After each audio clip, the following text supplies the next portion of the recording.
Good afternoon, Mr. Katsukagoni. Before we roll the footage here, I just wanted to overview the legality check we did in accordance with the TVMC6. Get on with it, Sagazi. Right.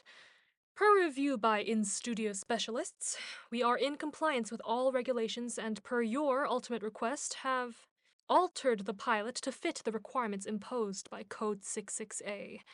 We also replaced Surastali Kalabanis with Artem Surni, as you had suggested. Hello again, Mr. Katsuya Kagoni. Wonderful to see you again, Artem. How's your mother? Well, with the Lord's blessing. Ah, you're a good kid. Anyways, as far as internal regulation advisors are concerned, this project is now within the guidelines and updated for all of the most recent media ordinances. Do I have your permission to roll?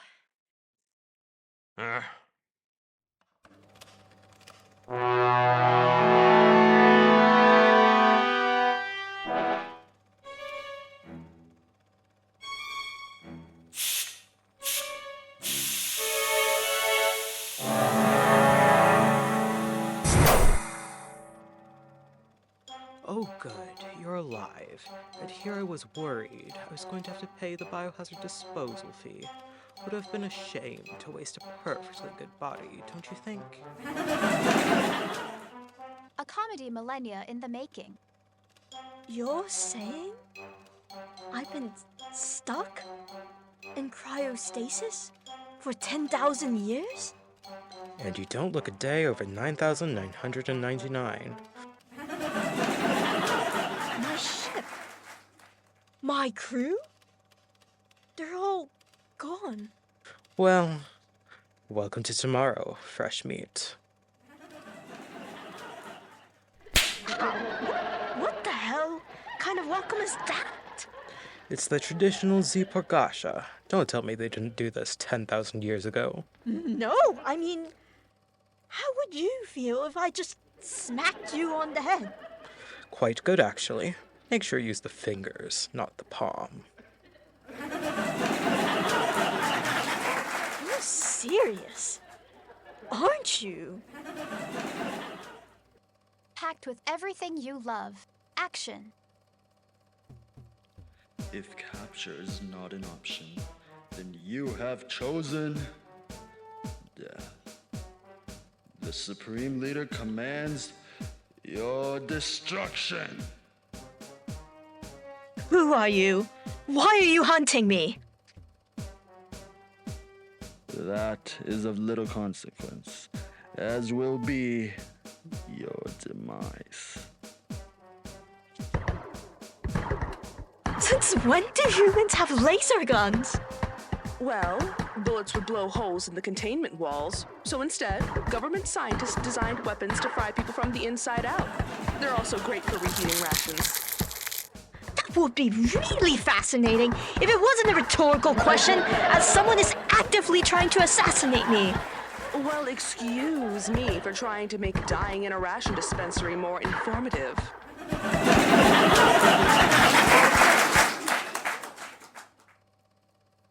Romance.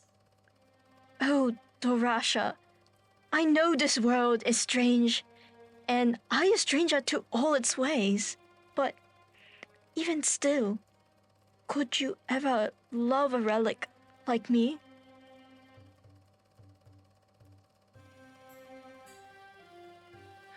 Oh, silly man, there's no relic I'd rather love. By the glorious light of Ki and Talikanis, we'll find you your place here in your new home.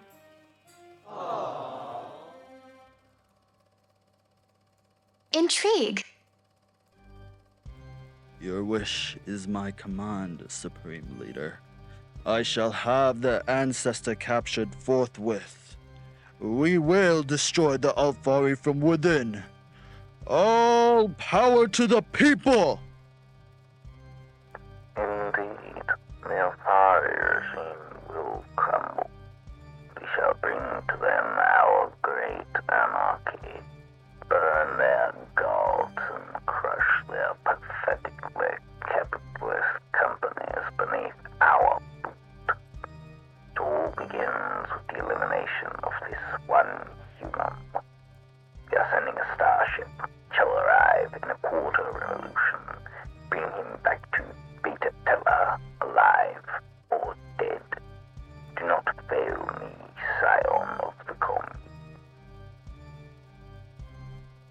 Yes, Supreme Leader.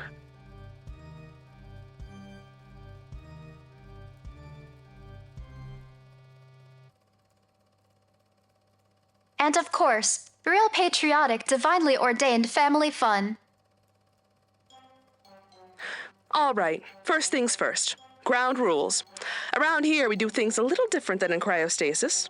You're gonna have to pull your weight, do your chores, save up your own money, and make sure to go to temple. After all, we aren't running some godless Batari prison commune. Well, that all sounds lovely, but could we talk about the second thing? What second thing? Where am I supposed to sleep?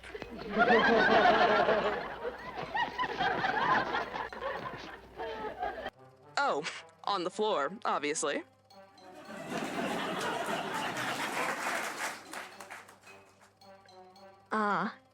That Batari prison commune is sounding pretty great right about now.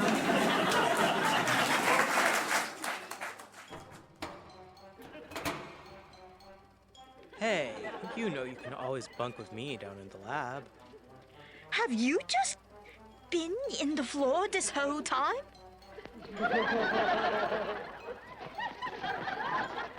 Well, as an employee of the company that owns this housing block, I happen to have access to all of the vents and crawl spaces here.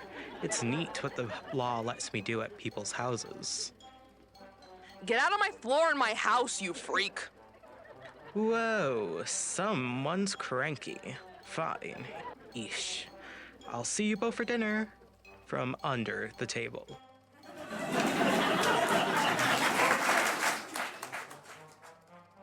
Wait, what did you think I was doing in cryostasis? What? From the studio that brought you Room for One More and Tatavari Murder Mysteries, starring Birtatsalig Atarmazi as the mad scientist, Olav and Surani as the double-crossed bureaucrat, Lihatranza Itomatsi as Darasha, the roommate, and Artem Surni as Ayaan, the ancestor. Director Sagazi Sitzel brings you.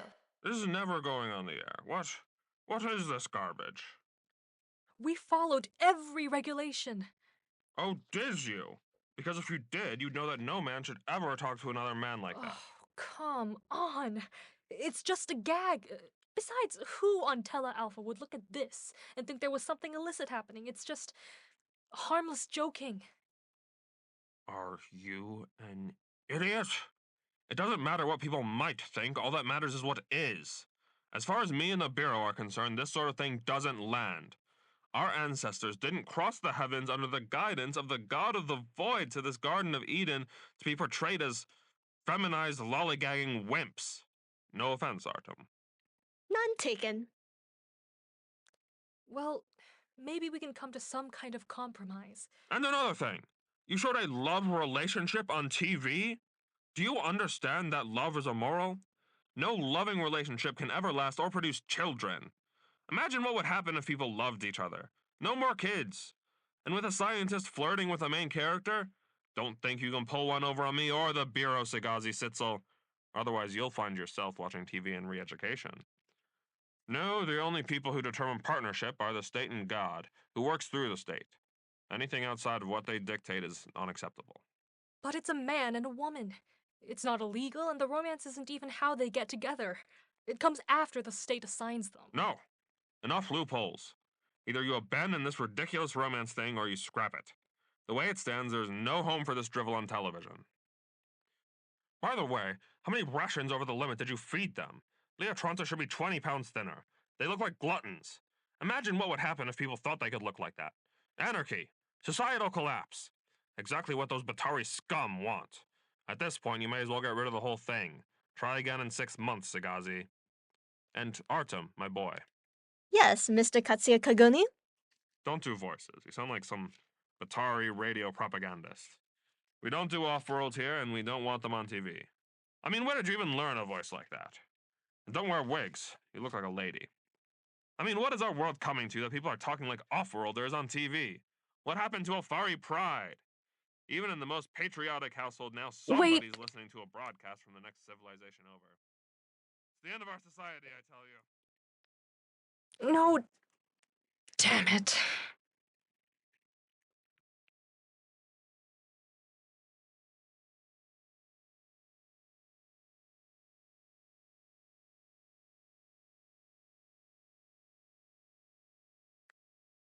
Hey, are you alright? I'm fine. I'm used to it. You shouldn't have to be. It's on. Artem, Hmm? can we just not talk about it right now?